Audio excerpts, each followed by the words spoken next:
Delta 8-8, ici la tour de contrôle de Berlin. Vous m'entendez? Ici Delta 8-8. Je vous reçois à 5 sur 5. Allez-y, Berlin, j'écoute. Nous vous transmettons un appel urgent. Il faut immédiatement changer votre plan de vol. Détournez-vous sur Amsterdam, aéroport de Schiphol. Delta 8-8, appel contrôle. Voulez-vous me préciser cet appel urgent? On nous a donné le mot de code caméléon. Je répète, caméléon. Entendu, Berlin, d'accord, je vous obéis. Je change ma direction de vol suivant vecteur. 1, 0, terminé.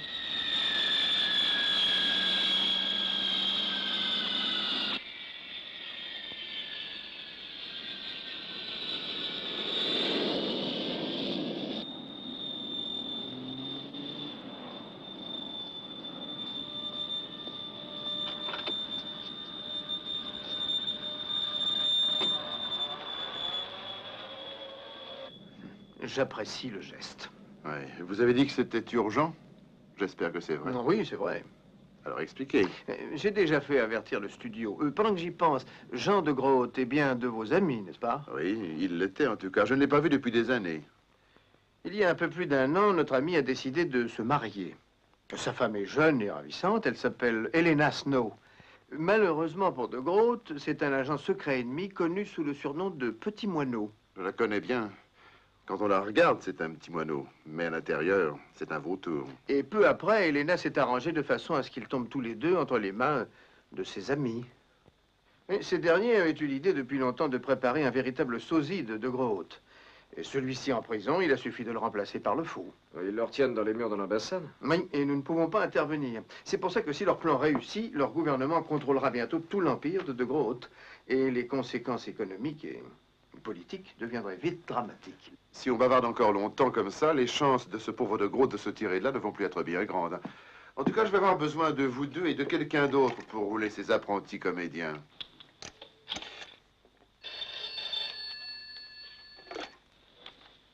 Oui?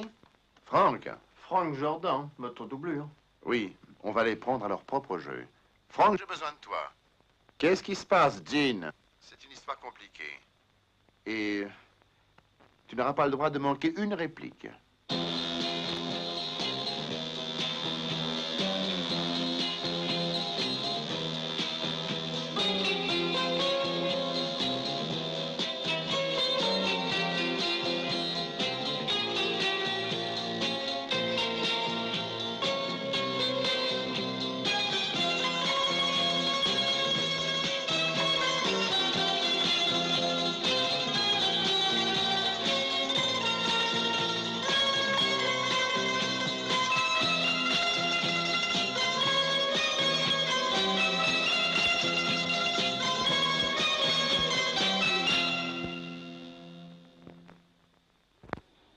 Deux fois deux, avec Catherine Schell et Gary Hagon. Scénario, Marty Roth. Réalisation, Cyril Frankel.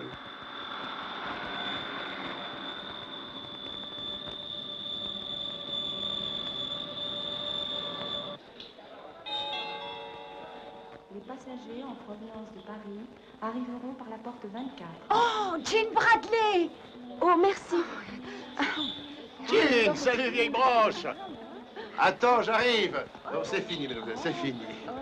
Salut, Jean. J'en ai pas cru mes yeux quand j'ai reçu ton télégramme. Dans le temps, j'arrive à l'improviste, mais tu es marié maintenant et ta femme n'aura peut-être pas apprécié. Où étais-tu caché pendant toutes ces années? Ah, tu sais, c'est une longue histoire. Je te raconterai tout ça. Ma voiture est juste là, viens. Ah, bien.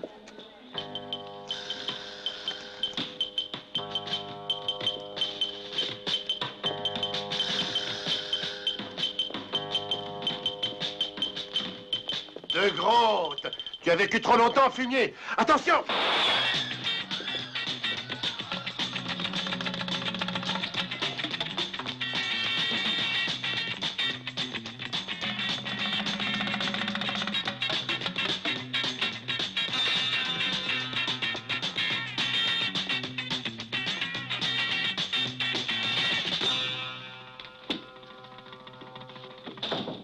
Désolé si je t'ai frôlé, ça devait avoir l'air vrai. Cette histoire commence à être intéressante. Et puis, tu t'es très bien débrouillé. Et qu'est-ce qu'il arrive à l'autre équipe? Non, non, non, je ne l'avais jamais vu avant. Il a tiré sur moi et ensuite il s'est vite enfui. Il était plutôt grand. Oui, encore plus que vous. Ah oui, je peux dire qu'il était chauve. Alors? Je l'ai laissé s'échapper. Tu es sûr de ne pas connaître cet homme? Non, non, non, non. Ça, je peux l'affirmer. Lui, il te connaissait bien. Encore heureux que ta femme n'ait pas été là, elle aurait pu l'atteindre. Mais où est-elle, Elena? Oh, elle avait une affaire importante à régler. Elle nous rejoindra à la maison pour l'apéritif.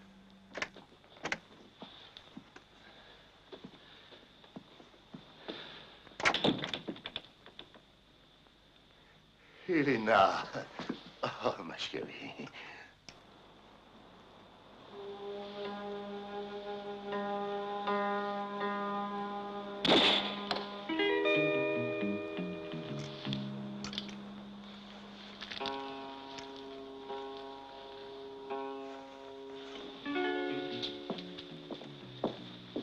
Très bien, je vous laisse bavarder.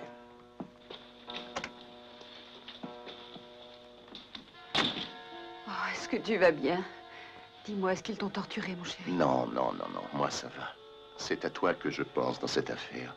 Et rien qu'à toi. Est-ce qu'ils vont nous garder longtemps prisonniers? Jusqu'à ce qu'ils obtiennent ce qu'ils veulent. Tes compagnies, ton argent, ta puissance. Tu vaux plus que tout ça. Beaucoup plus. J'aime vous entendre le reconnaître. Peut-être bien que maintenant, vous allez signer tout ceci.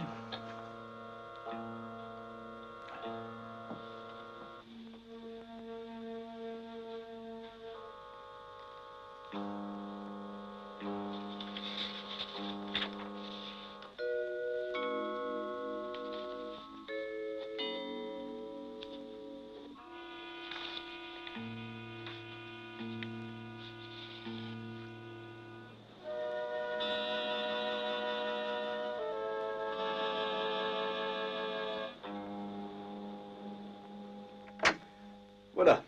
Nous avons progressé ces derniers temps.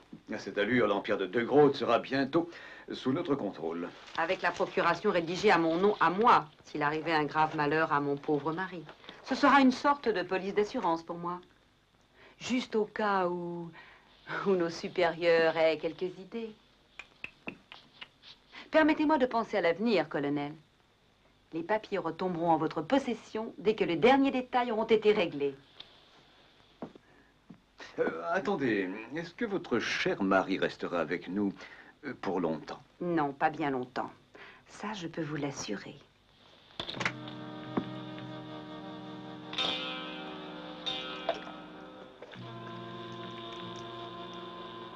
Tu devrais la voir descendre dans 1 minute.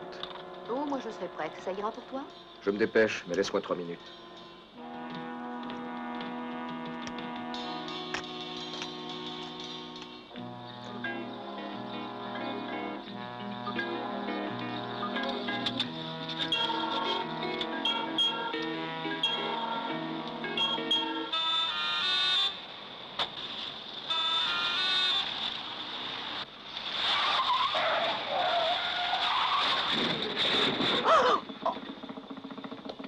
Mais enfin, qu'est-ce qui vous a pris? Vous êtes complètement folle. Mais c'est vous qui êtes complètement folle. Oh, mais pourquoi avez-vous fait ça? C'est vous qui avez démarré. Vous êtes au milieu de la route. Alors ça, c'est pas vrai. J'ai essayé de vous éviter. C'est parce que je vous ai évité que je suis rentrée dans le poteau.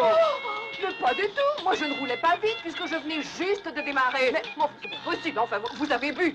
C'est très bien ce que je dis quand même. Oh, je vous en prie, hein. Soyez poli au moins.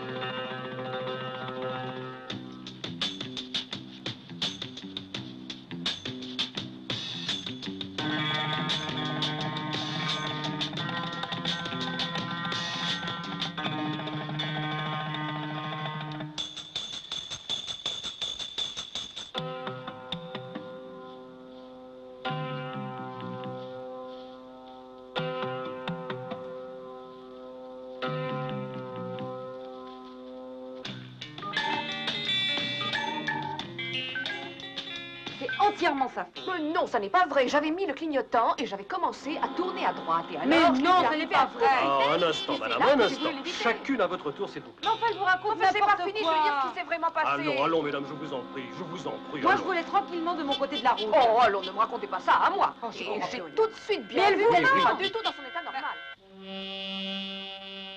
Il vaudrait mieux consulter votre horoscope. C'était peut-être le jour à rester chez vous. Oh. En tout cas, toi, c'était un simple accident. Mais moi, ce n'est pas pareil. Quelqu'un a essayé de me tuer. Mais pourquoi? Pour quelle raison? Mais parce que quand il occupe une situation supérieure, il faut l'admettre, un homme se fait des ennemis qui ne pensent qu'à sa perte. Oui. Oui, je suppose que oui. Mais tu vois comme c'est curieux. Je n'avais encore jamais imaginé que je pouvais avoir des ennemis. Il vaudrait mieux que tu y penses. Chérie, le téléphone. Qu'est-ce que tu attends? Oui, excuse-moi. Allô? Je t'ai manqué aujourd'hui, de Grotte. Mais écoute-moi bien, ordure. J'aurai ta peau un jour ou l'autre. Tu peux me croire.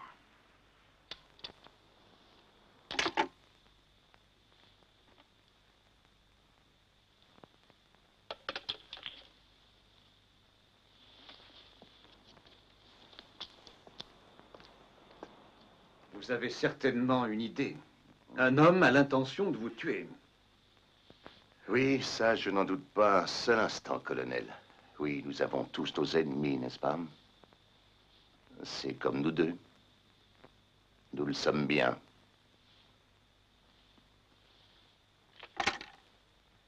Il n'a aucune idée. Il ne sait pas qui c'est. Bien sûr, ça l'arrange. Lui, il est à l'abri là-bas. Et c'est moi qui risque d'être abattu. Il faudrait bien qu'on me tue. On ne peut pas le blâmer. Écoute, il faut faire quelque chose. D'accord, mais alors dis-moi ce que tu suggères. Tu veux le libérer et le montrer partout? Et crier par haut-parleur à ses ennemis que c'est lui, le vrai Jean de Grotte, et qu'ils se sont trompés de cible?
Jean?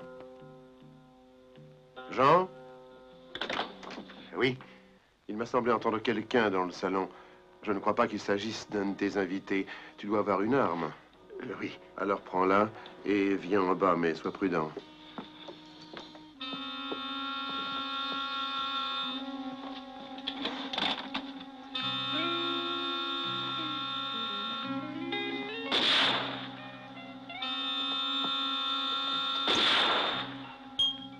J'ai perdu la main. Il était en bas et comme un imbécile, je l'ai raté. Non, tu ne l'as pas raté.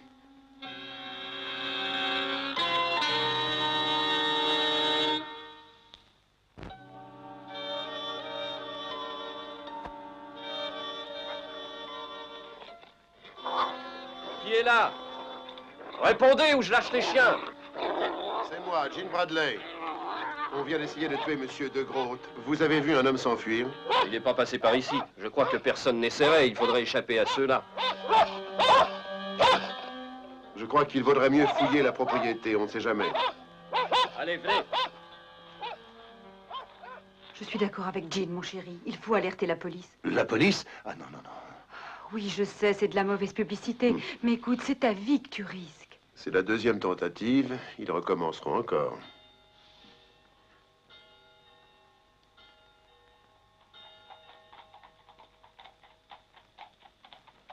Il nous faut plus de détails. Votre description est trop vague. Ah, vous savez, il se trouve que nous n'avons pas eu l'occasion d'échanger nos cartes de visite. C'est vous le policier ici, alors trouvez-le, inspecteur. Alors, je suis policier, c'est exact. Pas magicien. Il n'y a rien à espérer de votre description. Elle pourrait convenir à des dizaines de personnes, peut-être des centaines, mais il y a une autre solution. Je pourrais peut-être vous déléguer quelqu'un, une espèce de garde du corps qui vous surveillerait tout le temps. Non. C'est absolument hors de question. Je refuse d'être constamment filé par un ange gardien. Je réglerai cette affaire moi-même. Vous êtes sûr? Et merci d'avoir offert votre assistance, inspecteur.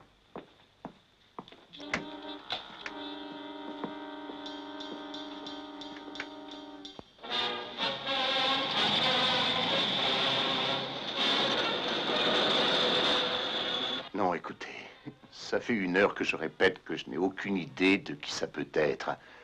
Votre description ne me rappelle vraiment personne. Alors je veux la liste de vos ennemis. D'absolument tous vos ennemis. Qui pourrait avoir un mobile pour vous tuer? Je crois que ça pourrait devenir une œuvre maîtresse de la littérature. Oh oui, ça vous arrangerait bigrement, hein, de voir quelqu'un d'autre se faire tuer à votre place. Je vous laisse 1 heure. 1 heure où nous trouverons un moyen de faire de vous un de nos grands génies littéraires.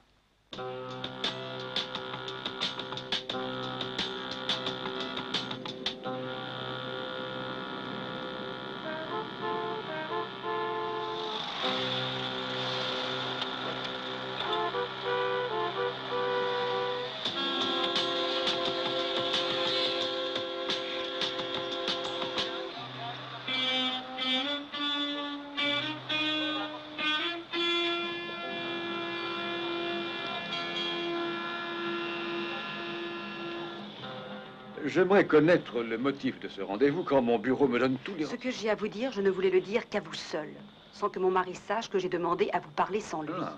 Et j'ai de très bonnes raisons pour cela. Alors expliquez-moi aussi pour quelle bonne raison vous avez alerté la police. Ces attentats devenaient trop fréquents et trop notoires pour pouvoir être gardés secrets. Et la police a eu vite fait d'établir qu'il s'agissait d'un seul suspect.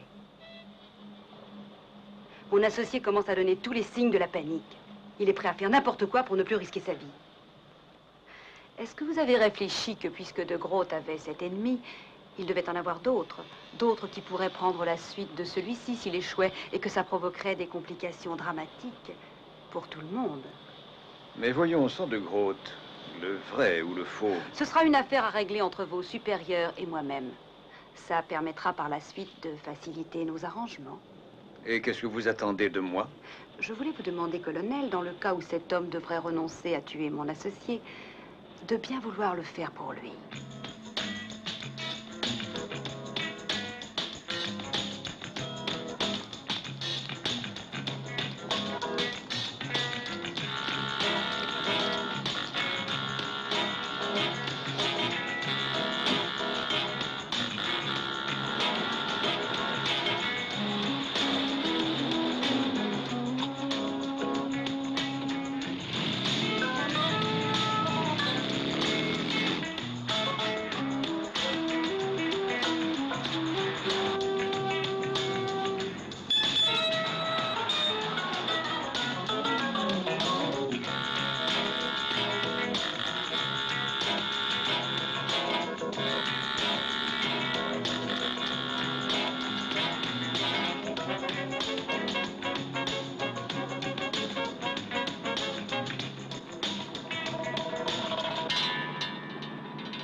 Allô?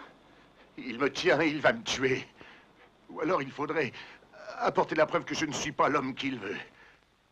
Alors écoute-moi, Elena, je t'en prie. C'est ma vie qui est en jeu. Il faut aller chercher le vrai de Groot. Et puis l'amener jusqu'à nous. Ça ne fera pas la moindre différence, puisqu'on voulait l'abattre sur place. D'accord. Oui, je vais l'amener. Calme-toi. Où ça?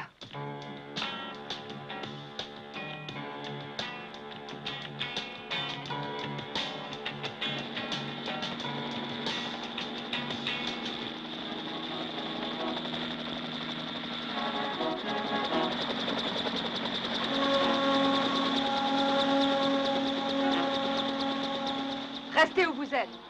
Que personne ne bouge. Elena! Il y a beaucoup trop de gens de Groot. Puisqu'en fait, il faudrait qu'il n'y en ait aucun.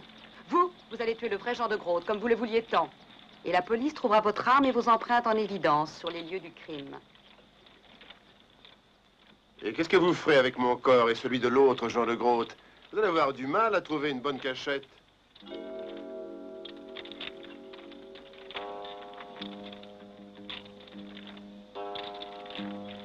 Ce vieux moulin paraît être là pour ça. Nous sommes entièrement d'accord, Madame de Groot.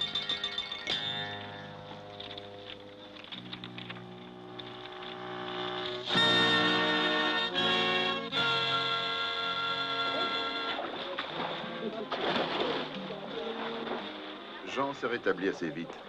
Il a été plus affecté par la vérité sur Elena que par le reste. Pourquoi est-ce que vous avez pris la peine de changer la signature sur les papiers? Par simple précaution.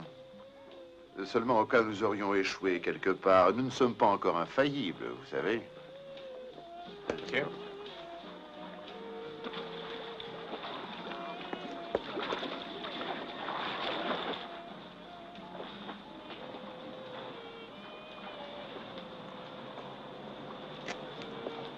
Alors, comment ça se passe? Bien, bien. C'est bien ce que je croyais. Il est peut-être temps de penser à aller te reposer. Tiens, mets ces lunettes. Je réglerai ça tout seul.